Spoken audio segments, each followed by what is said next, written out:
Charles H स्पर्जन दुनिया के महानतम प्रचारकों में से एक हुए। वो महान पादरी थे, वो महान जागृति लाने वाले थे। एक साल उन्होंने कहा कि परमेश्वर की हवा पूरे ब्रिटेन में बह चली है। उन्होंने कहा आखिरकार हम एक नए दिन की शुरुआत अपने देश में देख पा रहे हैं, हमारे समुदाय में। और जिस जागृति के विषय में वो बात कर रहे थे, उस जागृति में और कलीसिया के इतिहास में पहले घटित हुई जागृतियों में कुछ समानता है। देखिए, जागृति की शुरुआत से पहले प्रार्थनाएं होती हैं और प्रार्थना के द्वारा ही मिस्टर स्पर्जन के दिनों में वो जागृति चारों ओर फैल गई। तो आप कलीसिया के संपूर्ण इतिहास में पाते हैं, जब कभी परमेश्वर ने सामर्थ्य रूप से कार्य किया है तो हमेशा एक प्रार्थना की आत्मा होती जो परमेश्वर के लोगों को घेर लेती है।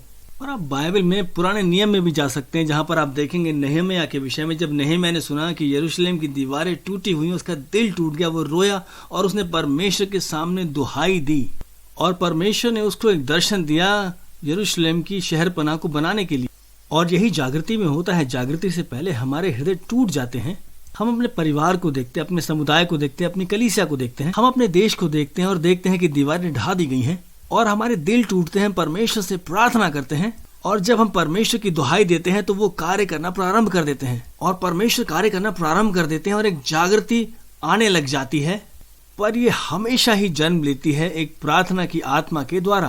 प्रार्थना जागृति को पैदा करती है, जागृति विजय को लेकर आती है और ये दोनों साथ साथ चलते हैं। मैं आपको ये बता सकता हूँ कि इनमें आपसी संबंध है बाइबल में और इतिहास में।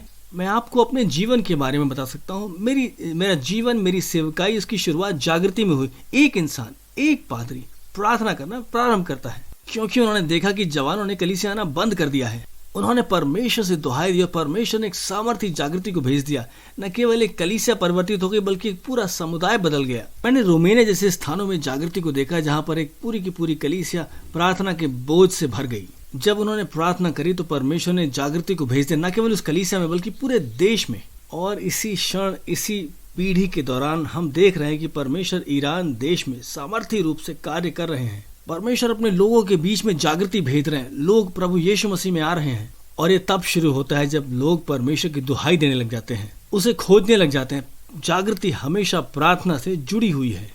प्रार्थना विजय को लेकर आती है और विजय जागृति को पैदा करती है। हमें प्रार्थना करना आवश्यक है। मैं आपको प्रोत्साहित करूंगा कि आप परमेश्वर के मुख को खोजें, प्रार्थना करें और उसको दुहाई दें और फिर देखें कि परमेश्वर क्या करते हैं।